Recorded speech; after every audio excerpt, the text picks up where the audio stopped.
Hi guys, it's Katia here and welcome back to my YouTube channel. In today's video we are gonna be propagating Anthuriums. It seems to be the topic that you guys are very excited to see, and I think it's slightly more difficult than propagating philodendrons and monsteras, but it's definitely not as difficult as majority of the people make it out to be. Anthuriums in general tend to have very short internodes, so it's harder to see where exactly to cut, and sometimes you'll have to sacrifice leaves to get that nice and stable cut, but I think that should be a given. Some Anthuriums will grow more compact, some Anthuriums grow more clustered together. It really does depend on the plant and species and an individual. Today we are going to be propagating those two boys here. This is a puppy hybrid that I have had in water due to... I thought it had a bad root situation, but it didn't really. So now we have a lot of roots and I'm planning to make a top cutting of this and obviously keep it. And the bottom cut I will grow it out, maybe trade it, maybe do something with it, haven't decided yet. It's a really nice specimen and for some reason it's not growing precisely well for me. This is the newest leaf that it has grown, this is the older one. This one was grown in water, so it definitely did not mind being in water, and it has been in here for like months. Something. The other plant is what used to be a really beautiful specimen and now it's this. This is my Anthurium Ace of Spades crossed with Magnificum hybrid. Magnificum hybrid probably ended up being something with the Forgetii just because it got close sinus. So this new leaf has been unfurling for ages and I think I would just cut it because it's a waste of energy. Now it had way more leaves, so something fell on it and two of them broke, and then our cat decided that this is gonna be its new toy. Yeah, we have this sad thing. This guy in particular has a very long stem, so I am planning to make more cuttings out of this one. Oh, there's another stem in here.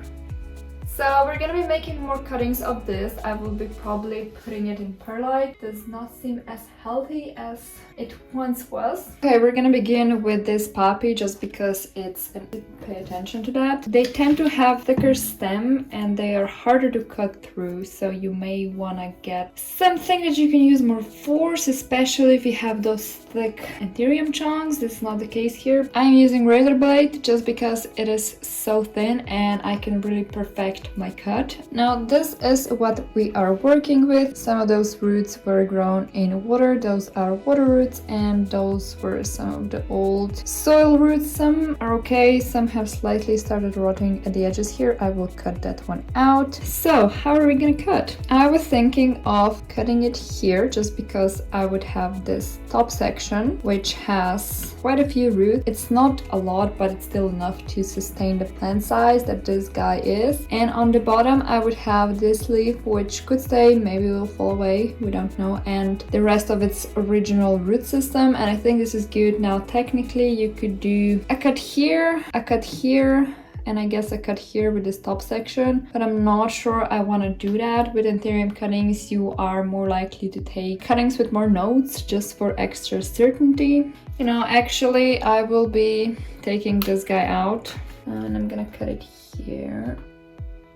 Okay, we have our first cutting now, just to show you how Anthurium works. So there is a root that grows, and usually on the opposite side you will find an auxiliary bud, so this is where the new shoot would grow from. I could cut it, but then again I do want this plant to have at least some roots. So there's this guy, and this is our second guy. I personally wouldn't cut it right here just because if you have a very small cutting they tend to rot really easily or just wither away. So I'm gonna keep it as is, and the new shoot should grow either from here or from inside this petiole or somewhere else on the stems. So now I'm gonna go and clean up those little rotting bits. There we go, I think I'm good. I'm gonna be potting this one and its soil mix as well. And now to the second plant.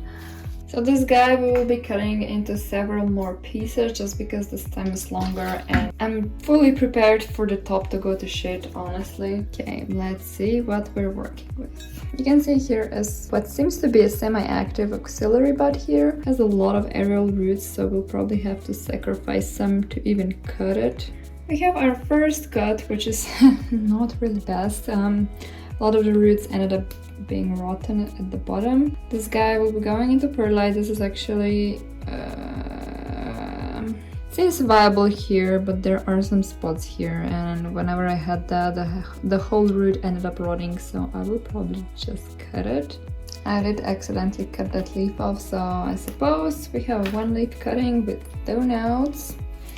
This is the top cutting, which is looking really sad. I was thinking if I were to cut here and make another 1 node cutting, I think I will leave it as is, given the fact that this will need a long time to restart. I will also cut this leaf away because, well, it wasn't the happiest either. And now I'm gonna go and pot these boys up. So I've just potted all of this up, and I do have to label them because my sorry ass will forget their names, especially if they are like this.